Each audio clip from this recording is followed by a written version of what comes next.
पुष्पा को रास्ते में एक दिन एक पेड़ से उल्टा लटका हुआ एक झाड़ू दिखाई देता है।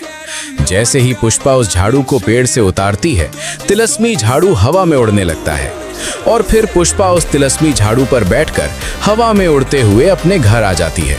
लेकिन मासूम और बेखबर पुष्पा को जरा भी अंदाजा नहीं होता है कि तिलस्मी झाड़ू अपने साथ एक खतरनाक श्राप लेकर आया है। रात में जब पुष्पा गहरी नींद में सो रही होती है, तभी उस झाड़ू से काली शक्तियां निकलती हैं। देखते ही देखते पूरे गांव में अंधेरा छा जाता है। पशु बीमार पड़ने लगते हैं। अगली सुबह घबराए हुए गांव वाले पुष्पा के पास आते हैं और उसे सारी घटना बताते हैं।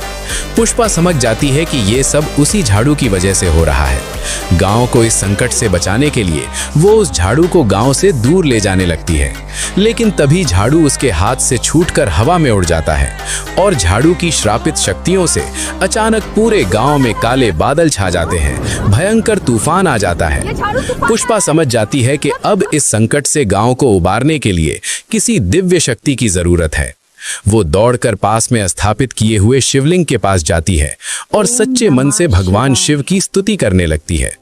कुछ ही क्षणों में पुष्पा की करुण पुकार सुनकर महादेव प्रकट होते हैं।